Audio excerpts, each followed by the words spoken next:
আল্লাহ রাব্বুল আলামিন এই 10 জনের প্রথম নবী আমাদের পিতা হযরত আদম আলাইহিস সালাম। আদম আলাইহিস সালাতু ওয়াস সালামকে আল্লাহ তাবারাকা ওয়া তাআলা মুহররমের 10 দিন 10 তারিখে আল্লাহ রাব্বুল আলামিন আদম নবীকে পৃথিবীতে পাঠাইলেন। সুবহানাল্লাহ। হযরত আদম আলাইহিস সালামকে আল্লাহ তাআলা বেহেশতের মধ্যে আদম নবী এক টুকরা ভূমি করেছেন। আদম আলাইহিস সালাতু ওয়াস সালামকে আল্লাহ তাআলা যেই দিন পৃথিবীর মধ্যে প্রথম প্রেরণ করেছিলেন এই দিনটার নাম ছিল আশুরার দিন। সুবহানাল্লাহ। শুধুমাত্র তাই নয়, বদরুদ্দিন আইনে উমদাতুল কারিতে বর্ণনা করেন আল্লাহর হাবিব সাল্লাল্লাহু আলাইহি ওয়াসাল্লাম বলেন হযরত আদম আলাইহিস সালাতু ওয়াস সালাম পৃথিবীর মধ্যে আসার পরে একদিন নয়, 2 দিন নয়, 360 বছর একাধারে কান্নাকাটি শুরু করেন। আল্লাহ রাব্বুল আলামিন 360 দিন পরে আদম আলাইহিস সালাতু ওয়াস সালামের তাওবা কবুল করেছিলেন। যেই দিনটায় তাওবা কবুল করেছিলেন ওই দিনটাই ছিল আশুরার দিনে। সুবহানাল্লাহ। আল্লাহ রাব্বুল আলামিনের আরেকজন নবী ছিলেন হযরত মূসা কালিমুল্লাহ আলাইহিস সালাম। আল্লাহ রাব্বুল আলামিন সেই মূসা নবীকে কি মুআজিজা দান করলেন এই মুহররমের 10 তারিখে। বদরুদ্দিন আইনি বলেন আল্লাহ রাব্বুল আলামিন হযরত মূসা আলাইহিস সালাতু ওয়াস সালামকে সাগরের মধ্য দিয়ে রাস্তা করে দিয়েছিলেন। ফেরাউনকে এই সাগরের মধ্যখানে ডুবাইয়া চুবাইয়া তাকে মেরে দিয়েছিলেন। ওই দিনটা ছিল মুহররমের 10 তারিখ। শুধুমাত্র তাই নয়, হযরত ঈসা আলাইহিস সালাতু ওয়াস সালাম হযরত ঈসা নবীর জন্ম হয়েছিল মুহররমের 10 তারিখ। সুবহানাল্লাহ।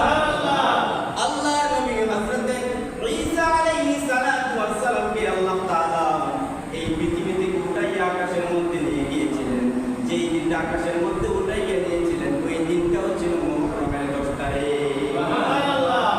হযরত ঈসা আলাইহিস সালাতু ওয়াস সালামকে ইহুদিরা তাকে হত্যা করতে চেয়েছিল, মেরে ফেলতে চেয়েছিল।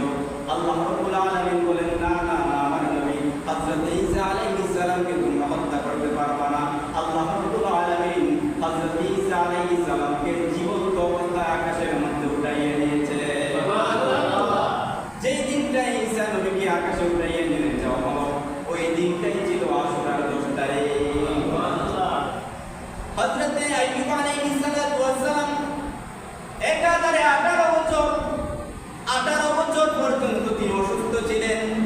হযরত আইয়ুব আলাইহিস সালাতু ওয়াস সালাম আল্লাহর জিকির আজকারে মগ্ন হয়ে থাকলেন। আল্লাহর নবী আইয়ুব আলাইহিস সালামকে আল্লাহ তাআলা মুক্তি দিয়েছিলেন।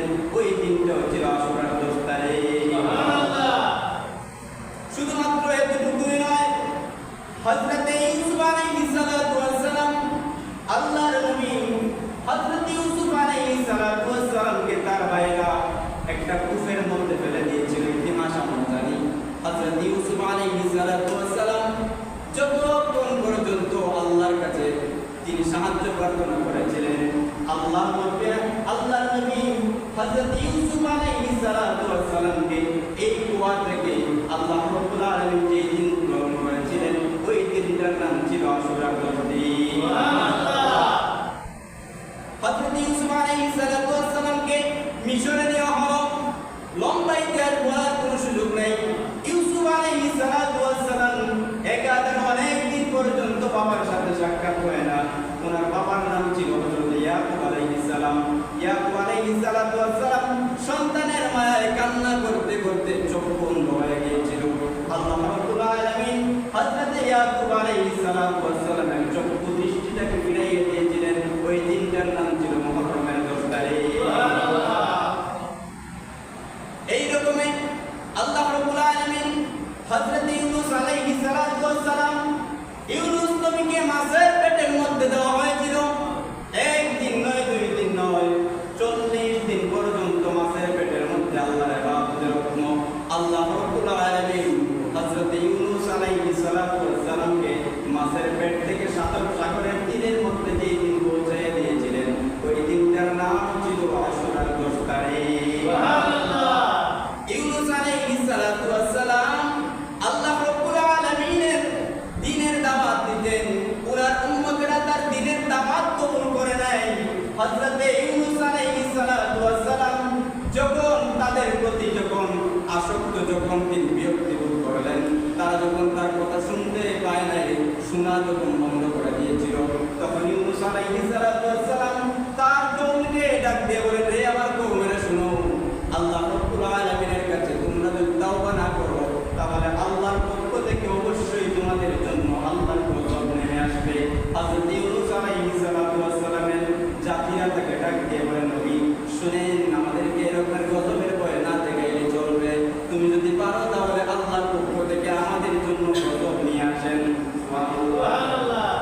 প্রার্থনা করেন, আল্লাহ আমার কওমের আমার কথা শুনে নাই, আমার দাওয়াত শুনে নাই, রব্বুল আলামিন আমার কওমকে এমন এক প্রকারের গজব দেন যাতে তারা ধ্বংস হয়ে যায়।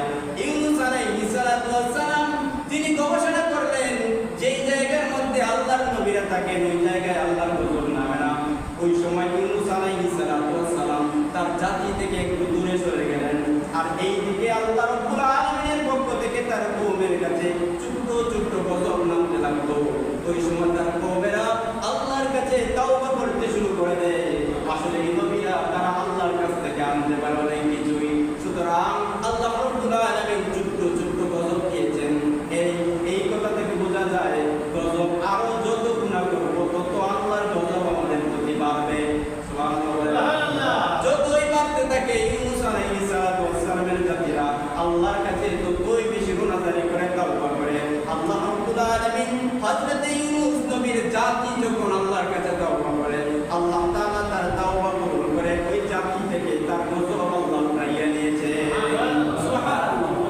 তার জাতি থেকে আল্লাহ রাব্বুল আলামিন গজব উঠাইয়া নিলেন। এই সময় শুরু হয়ে গেল আরেক কথাবার্তা।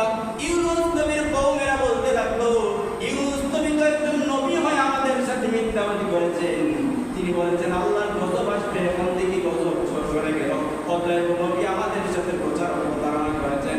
আল্লাহ রাব্বুল আলামিনের ওই সময় যেই জাতি ছিল তাদের নিয়ম ছিল যাদের কওমের মধ্যে কোন মানুষ মিথ্যাবাদী করবে, প্রতারণা করবে, ওই লোকটাকে মৃত্যুদণ্ড দেওয়া তাদের নিয়ম ছিল। তাদের নিয়ম ছিল তাদেরকে মৃত্যুদণ্ড দেওয়া। হযরত ইউনূস আলাইহিস সালামকে আল্লাহ রাব্বুল আলামিন ওহীর ভাষায় জানিয়ে দিলেন, ইউনূস তুমি শুনো, তোমার জাতিরা তোমাকে মৃত্যুদণ্ড দেওয়ার জন্য প্রস্তুত হয়ে গেল, সুতরাং তুমি ইউনূস আর ওই দিকে না গিয়ে তুমি সামনে অগ্রসর হয়ে যাও। আল্লাহ রাব্বুল আলামিনের নবী হযরত ইউনূস নবী সামনের দিকে অগ্রসর করতে শুরু করলেন। ইউনূস নবী যখন সামনে আগাইলেন তখন দেখতে পাইলেন একটি নদী। এই নদী পার হতে একটা নৌকার প্রয়োজন আছে। দেখা গেল মানুষ চলাচল করে, নৌকার মধ্যে চলাচল করে। ইউনূস নবী ওই নৌকার মধ্যে উঠলেন। ইউনূস নবী যখন নৌকার মধ্যে উঠলেন, মধ্যখানে যাওয়ার পরে ইউনূস নবী যেই নৌকার মধ্যে আছেন ওই নৌকাটা ডুবে যাওয়ার আশঙ্কায় পড়ে গেল। তখন ওই নৌকার সবাই মিলে বলল, আল্লাহর কাছে যদি একজন মানুষ এখান থেকে নদীর মধ্যে আমরা ছেড়ে দেই তাহলে বোধহয় আমরা আল্লাহ এই গজব থেকে, এই ডুবে যাওয়ার আশঙ্কা থেকে আমরা মুক্তি লাভ করতে পারবো। এখন তারা লটারি দিল। লটারি দেওয়ার পরে যতবার লটারি দিল ইউনূস নবীর নামটাই ভেসে আসলো। লটারির মধ্যে ইউনূস নবীর নাম ভেসে আসলো। এই সময় নৌকার সবাই মিলে ইউনূস নবীকে ওই নদীর মধ্যে ফেলে দিল। আল্লাহ রাব্বুল আলামিন এই সময় হযরত ইউনূস নবীকে যেই মুহূর্তে নদীর মধ্যে ফেলে দেওয়া হলো তখন আল্লাহ একটা মাছকে আদেশ দিলেন, তুমি আমার ইউনূস নবীকে মাছ তুমি কখন করে তোমার পেটের মধ্যে ধারণ করবা, যাতে করে আমার নবীর কোনো প্রকারের ক্ষয়ক্ষতি না হয়। ইউনূস নবী যখন এই নদীর মধ্যে যখন লাফ দিলেন তখন আল্লাহ রাব্বুল আলামিনের নির্দেশে নদী থেকে বিশাল একটা মাছ হযরত ইউনূস আলাইহিস সালাতু ওয়াস সালামকে মাছটা ভক্ষণ করলো। তাফসীরকাররা বলেন যখন ইউনূস নবী নদীর মধ্যে আরোহণ করতে লাগলেন তখন ওই সময় এই নদীর মধ্যে মাছের মধ্যে এক প্রকারের ভাইরাস ছিল, মহামারী ছিল। আল্লাহর কাছে মাছের আল্লাহর কাছে প্রার্থনা করলো, আল্লাহ আমাদের রূপ মুক্তির জন্য মুসিলা বাঁচায় দাও। ওই সময় আল্লাহ রাব্বুল আলামিন বললেন, তোমাদের কাছে আমি একজন নবী প্রেরণ করব, যেই নবীকে আমি সরাসরি তোমাদের মধ্যে ফেলে দিতে পারি না, সুতরাং একটা মাছের পেটের মধ্যে ওনাকে আমি ছেড়ে দেব, আর তোমরা ওই মাছ থেকে গ্রাম নিতে থাকবা, গ্রাম নিতে থাকবা। যত মাছ এই মাছ থেকে গ্রাম নেবা, ইউনূস নবীকে ভক্ষণকৃত মাছ যতটা মাছ গ্রাম নিতে লাগলো ততটা মাছকে আল্লাহ মুক্তি দিলেন। আল্লাহ রাব্বুল আলামিন বললেন, যতটা মাছ সুগ্রাণ নিয়েছে তার থেকে যত মানুষ সুগ্রাণ নিয়ে যত মাছ সুগ্রাণ নেবে তত মাছই আল্লাহ রাব্বুল আলামিন রূপ মুক্তি দান করে দিবে। তাফসীরকাররা বলেন, ইউনূস নবী যেই মাছের মধ্যে ছিলেন আল্লাহ রাব্বুল আলামিন এই নদীর মধ্যে যতগুলো মাছ আছে সব মাছ সুস্থ হতে একদিন নয়, 2 দিন নয়, 40